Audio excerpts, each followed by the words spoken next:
I'm Albright with AVNation at InfoComm 2019 in the HDBaseT booth with some fine guests talking about how to uncompress your 4K. So from my right all the way around, I'm going to have each of you guys introduce yourselves, and then we'll get into the questions. So first up, Dave. Hi, I'm Dave Silverstein from Wirestorm Technologies. I'm Ariel Marcus from M Solutions. And I'm Gabi Shriki, the head of audio video at Valence. I'm Frank Chen, come from ATA International from Taiwan. All right, very good. So Dave, we'll start with you on this. One of the things and one of the themes of this year's booth at InfoComm 2019 for HDBaseT is uncompress your 4K. When you guys, you members of HDBaseT, Yep. when you guys start talking about uncompressing your 4K, for you, what does that mean? So really, when we start talking about uncompressed 4K, and remember, HDBaseT has always been uncompressed. That's the whole goal. Yeah. What we're really doing now is looking to move from a 10 gig solution to an 18 gig solution. As the resolutions keep coming up, as 8K starts chasing us down the pipe, we need that 18 gig support on the other end. And as we know, compression is not what everybody wants, so we have to be looking uncompressed. So it's very exciting to go uncompressed with 18 gig. Gabby, same kind of question, but from a Valence standpoint, as you guys look to develop the next generation chipset, the next generation for folks like Frank and Dave, what are you guys looking at? So I think the most, I would say, when you look at the websites and the media, you see a lot of discussion about which codec is better, is this one better than the other one, and can I notice the interference or the artifacts, and is the latency reasonable or not? And by codec, really quickly, you're talking about encoders who are compressing and taking so codec, I mean, 1080 and 4K down. Correct. I need the compression and decompression methods to do so. And by delivering a product for the first time that can do 4K 60, 444, the full 18 gig of HDMI 2.0 in an uncompressed manner for the long haul of 100 meters over a category cable, this is huge. End of the discussion, is this codec better than the other? And I think it's important. In a way, I want to take the blame on Valence side that we are late with that product, with this product, for I would say a year and a half. If we were coming with this product a year or a year and a half earlier, you wouldn't see that many numbers of AV over IP with high compression ratios of 20 to 1 or 18 to 1. And this is on us, and I apologize. But I hope it's not too late. With the Stelo, the VS3000 product, we can reverse the direction and make sure that this industry, it is a Pro AV industry after all. Yeah. We are not a consumer, and we don't want to get to the point that we do an H.265 or a VP9 codecs. We want to stay at a higher quality, and I think it's important for the industry. Right. Frank, again, same kind of question you had for David. When you're talking to integrators and your customers, Yes. what kind of feedback are they giving you when they talk about some of the challenges they have in distributing 4K before this product was introduced? Actually, the HDBaseT, the original bandwidth is only up to 10 gigas. So to transmit the uncompressed 4K, 6444 will be not enough. So to be honest, like Gaby said, the product, the VS3000, is a little bit late. Because like A10 customers, we are from the KVN side. So our customers, they use a lot of computer as our video source. So as you can imagine, computer graphic, they definitely need 444. They don't like 420. So They don't like compression as well. no, because I think uncompressed for video quality is much better. And here I would like to highlight one point. We can save a lot of effort to communicate with our customers. Whenever you say we have a very good compressed codec solutions, they will ask you, do you have any latency? Will you cause any video quality distortions? So we need to explain a lot of things. But if we claim it's uncompressed, no more questions. So I would say that's quite critical for our companies and for our industries. If I may add one more point, I would like to add one more point. When we talk about uncompressed, we shouldn't only look at the video aspects. USB uncompressed is very important. Sometimes the latency that introduced on the USB is even more dramatic from a user experience than the video itself. So I think we should look at the entire package of the video and the USB. Look at conference room. This is the biggest, probably biggest sub-segment that is growing the fastest, right? USB in an uncompressed manner with zero latency is what the customers want. Well, really quickly before we get to Ariel here, why is USB uncompressed important? I understand the latency, so you're saying that the more compressed it is, the more latency there is. If you have to compress the content, the content comes in one package, and if you have to compress it because the pipe is not wide enough, then your USB packets that are within this pipe are also delayed. Okay. And that is very unpleasant to have your mouse dragging while you present. But it's not just unpleasant. Sometimes it's detrimental to the work that you're trying to get done, right? Correct. Ariel, if folks aren't familiar, M Solutions make testing gear in addition to some switching and stuff like that. So I want to come down a little bit different road with you. What sort of changes are you guys making now that we're doing HDBaseT with 4K as far as the testing gear goes? In terms of testing, with the 4K, the main idea is that we are losing the interoperability problems. Today, if you're using the compressed method in order to pass the 4K, you need to have both ends that can talk with each other, the transmitter and receiver. Having it uncompressed through the HDBaseT will eliminate that. It means interoperability and connecting different manufacturers, different products together is working much better. So in terms of the HDBaseT and the testing capabilities, we need to show that the 4K, the uncompressed 4K latency, for example, or the interoperability is not a problem anymore. We can show it through the tester today that we are doing, through the different testing, that interoperability is okay. You can connect an HDBaseT product, you can understand, for example, if the unit is supporting a UART, an IR, an Ethernet, and the remote side is also supporting. So it's much easier to understand the interoperability, same as understanding the latency over the HDBaseT and the sensitivity of the link for different interference. I think we should add also the information about the HDMI 2.0 testing that you have. And I'm talking about HDMI 2.0 cable. You would be amazed, team, to see how many times people think that their 4K is not working. Apparently, the problem is their short 1 meter HDMI 2.0 cable is not up to date. It looks the same from a connector standpoint, but the quality of the cable is not good enough for transferring the HDMI 2.0. So that's a great addition to their latest. Yeah, exactly. This is what we are doing today. Today, all the time we're testing the HDBaseT. And a lot of installers, integrators are actually blaming, when they're not seeing a 4K resolution, they are blaming the HDBaseT line. They're saying that the link has a problem and so on. Today, as Gabi mentioned, we added additional testing capabilities of HDMI cables, HDMI 2.0, understanding if this cable can support the HDMI with the full bandwidth or not.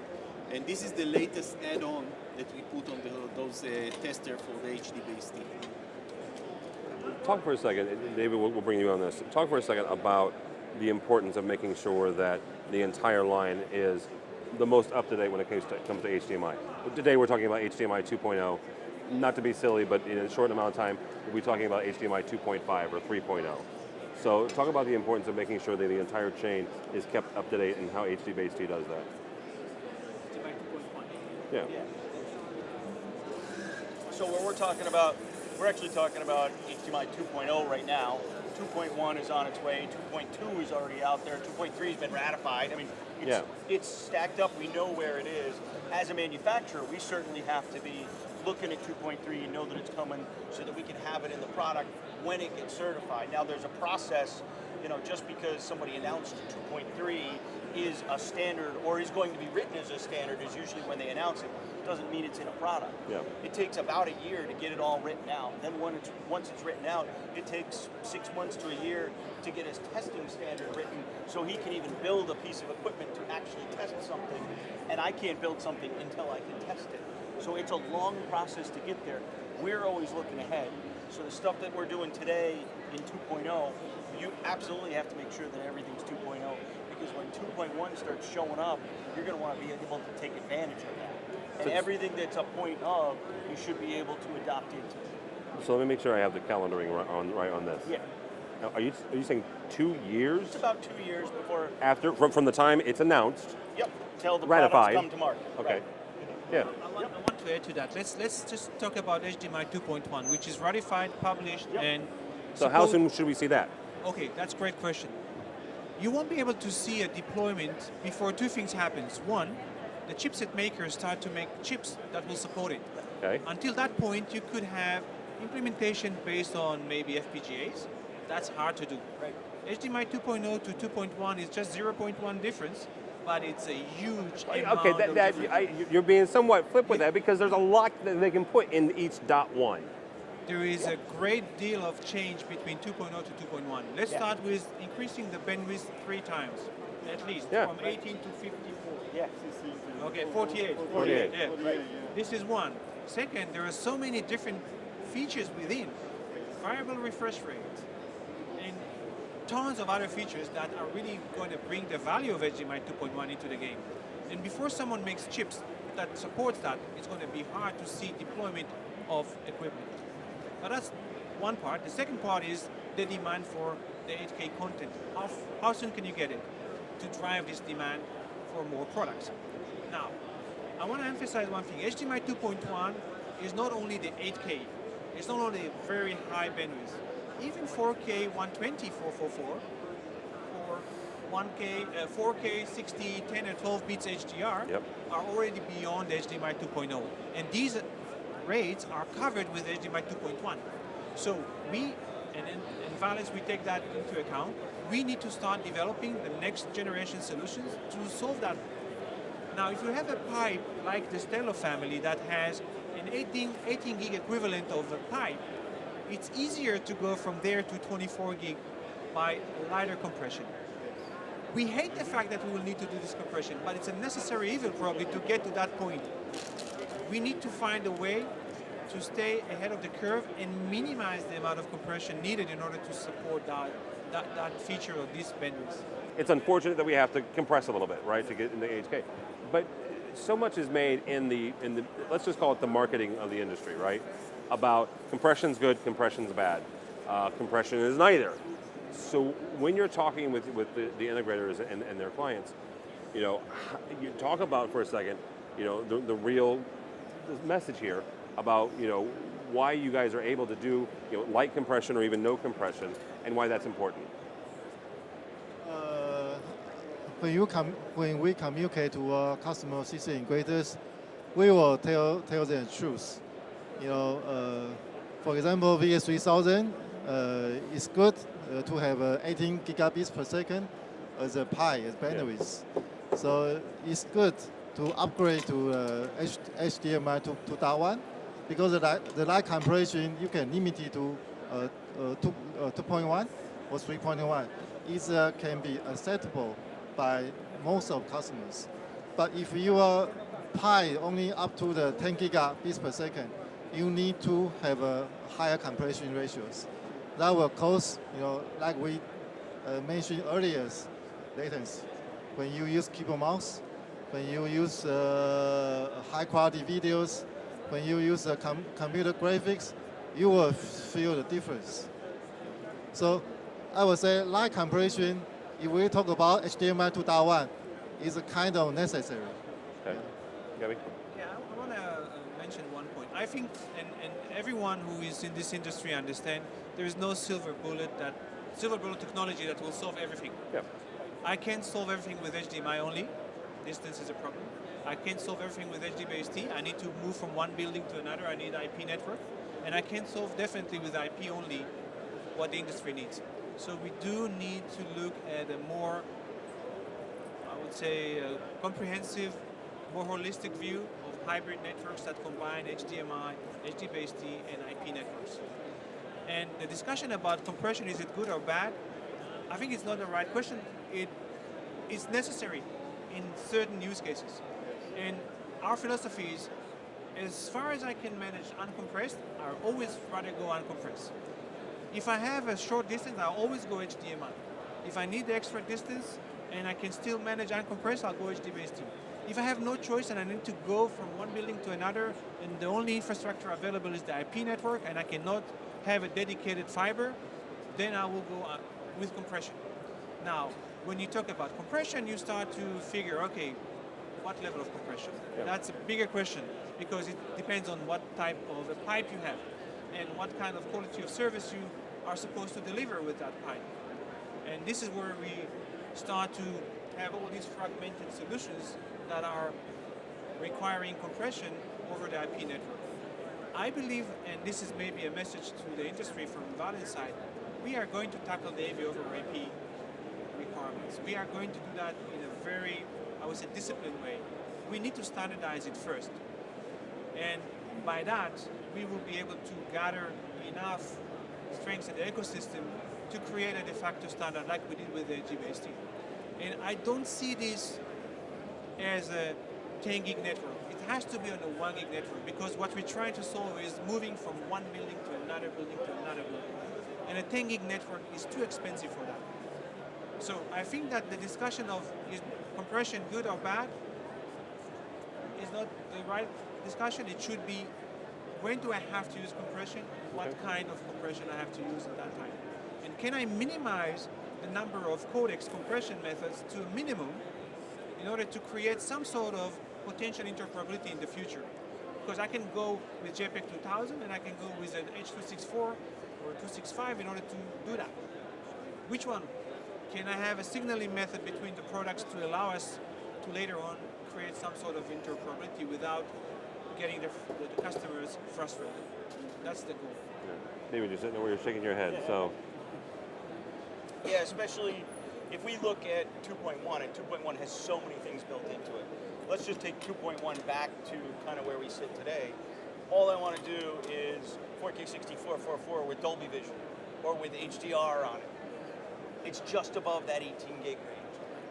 I put a very light compression on it, on your system. I'm delivering what I need to deliver. Nobody's going to see or have that alteration, right? So even though 2.1 goes all the way to 48 gig, a lot of the stuff that we're going to take advantage of is at much lower ranges, but it's above that 18, it's above that 2.0. So the 2.1, we don't have to push it to every feature set that's available there immediately. Variable frame rates, those kind of things, right? And that's the key to it. That's the kind of stuff that's going to come to the market first. Yeah. Sorry, just one comment on the Dolby. I think this is important then. There is two methods for this high dynamic range. So the HDR 8 or 10 and the Dolby Vision. They are done differently. The HDR 10 is done, I would say, out of band. The information exchange between the two sides to set the HDR is outside of the HDMI content. However, in the case of Dolby, it is embedded within the content. Okay. So compression is a problem. If you compress on an HDR10 because it's out of band, that's okay. But on the Dolby side, you're not allowed to do so. So you have to find a different mechanism to transfer this information about the HDR. And still get it beyond the HDMI. And because you compress the information, otherwise you will lose this information within the HDMI. So, and now this is the problem because someone is implementing it in one way, someone implementing it in a different way, and even those two devices compress at the same method, the HDR, the Dolby Vision will not work. So this is where we need to have the power of the HDBaseT Alliance and the standardization body to try and create uniformity on that. Yeah. Ariel, we'll bring you in here as we wrap up here. Actually what we were saying, I think that in terms of using an uncompressed signals is to avoid and to provide interoperability between vendors. Okay. He can connect his unit to that. Panasonic, projectors, different vendors can connect with each other without the fear that the video will not go or the quality of the video will not pass it the right way. So uncompressed is very important in this industry to provide the highest quality and to provide all the maximum that you would like to see in a video. So actually having these uncompressed capabilities for the HDMI 2.0, 2.1, it's a matter of interoperability. You cannot use different vendors today with the IP or the different compression, different vendors in one system implementation, one implementation. It's a big problem. Yeah. It's a big problem. We can see today, you were talking about having the HDBaseT chipset 3000 a little bit late. You can see what happened during the last year and a half. everybody came up with an IP that can support the 4K 60, the 444, but no one can speak with other. There is still no standardization that can collaborate all of them under one umbrella, under one implementation, and still everybody became a little bit, depend on the vendor that provide the equipment because it is uncompressed. One is using this type of compression, the other one is using that type of compression. Big problem, big mess. And you cannot even test it. You cannot even verify any installation with any tool today between different vendors.